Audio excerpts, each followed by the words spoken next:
अंबुज आनंद। राधे राधे। राधे राधे महाराज जी। महाराज जी, कोई एक काम मैं लगातार नहीं कर पाता तथा मन शांत नहीं रहता। इस कारण से मेरा और परिवार का बहुत नुकसान हो जाता है। और समस्या भैया यह है कि मन, वीर्य और प्राण तीनों का एक कनेक्शन है, एक ही कनेक्शन है। अगर हमारा वीर्य ब्रह्मचर्य ठीक है तो मन शांत और एकाग्र रहेगा और प्राण बलवान और सूक्ष्म रहेंगे। अगर वीर्य कमजोर हो गया तो मन चंचल अशांत और प्राण स्थूल और बलहीन हो जाएंगे। स्थूल, सूक्ष्म नहीं होंगे। अब हमको मेन पॉइंट पर सुधार करना है, चाहे गृहस्थ हो चाहे विरक्त। गृहस्थ के लिए भी एक संयम से बर्ताव करने के लिए कहा गया है, और अगर जब तक ब्याह नहीं हुआ तब तक तो और संयम से रहना ही चाहिए। अगर हम लोग वीर्य का महत्व समझने लगे, ब्रह्मचर्य का, तो हमारा जीवन काफी संकटों से निवृत्त हो सकता है। अध्यात्म शक्ति वीर्य से ही प्रकट होती है। जब हम ब्रह्मचर्य से रहते हैं, भजन करते हैं, मान लो गृहस्थी में है, भगवान कश्यप जी 10,000 वर्ष तक ब्रह्मचर्य रहे। फिर उन्होंने माता विनता के गर्भ में, जानते हो कौन पैदा हो? भगवान गरुण जी पैदा हुए। कितने बलशाली, भगवान के वाहन, पूरे विश्व ब्रह्मांड को अपने एक पंखे में रख के उड़ सकते हैं। 10,000 वर्ष भजन किया तो फिर गरुण जी पैदा हुए। अगर गृहस्थी में भी है, संयम से रहकर भजन करके, फिर तो बुद्धिमान, ज्ञानवान, बलवान बालक पैदा होगा। मुझे लगता है ब्रह्मचर्य की तरफ से हमारे समाज की दृष्टि हटती चली जा रही है। मनोरंजन के भाव में वो ब्रह्मचर्य, इसलिए हमारा मन अशांत। बोलो अब इस समय आप यौवन अवस्था में हो, इस समय तो उत्साह रग रग में रहता है, नहीं, चेतना रग रग में रहती है। हम नए बच्चों को देखते हैं उत्साहहीन, मतलब जैसे डिप्रेशन में हो। चेहरा देखकर ऐसा लगता है जैसे परेशान हो। क्यों परेशान है?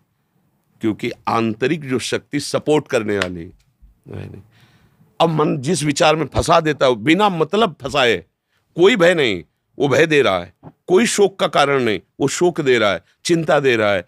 किसी भी कार्य को करो, इतना संशय पैदा कर रहा है, पता नहीं काम सफल होगा कि नहीं सफल होगा, कहीं ऐसा तो नहीं हो जाएगा, कहीं ऐसा तो, वो अशांत रखता है।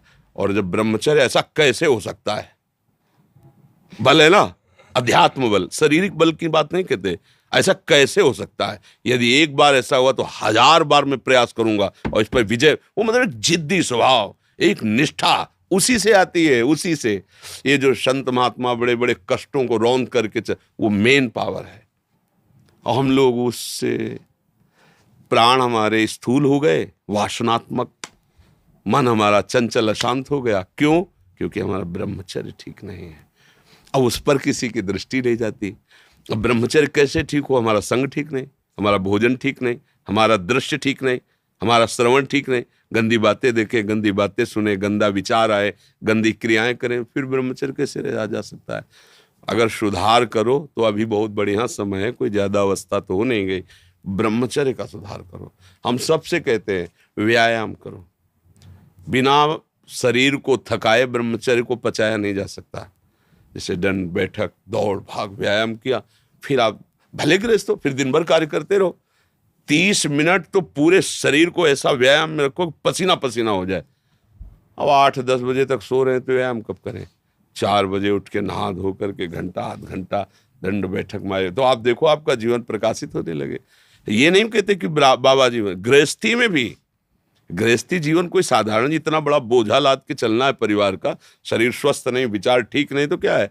अभी कुछ दिनों ऐसे अगर आचरण ढीले रहे तो शरीर ऐसे भयानक कमजोरी से युक्त हो जाएगा कि आपको सब कहेंगे प्रमादी ये पड़ा रहता है, कुछ करता नहीं। इसलिए संभल जाओ। ब्रह्मचर्य ही परम तप है, ब्रह्मचर्य ही परम धन है, ब्रह्मचर्य परम एकाग्रता है। एकाग्रता ब्रह्मचर्य से आती है। आंख मूंदो या खुली रखो, अगर ब्रह्मचर्य ठीक, एक शीतलता, एक गंभीरता, और जिधर दृष्टि लगा उधर एकदम चिपक जाएगी जाके। जैसे भजन में, नाम में, एक, या आप संसारिक कार्य में बहुत अच्छा कार्य करोगे। अगर आपका ब्रह्मचर्य ठीक ना तो जिधर बहुत अच्छा कार्य करोगे। तो शरीर में दम ही नहीं है। यंत्र का जमाना हो गया है।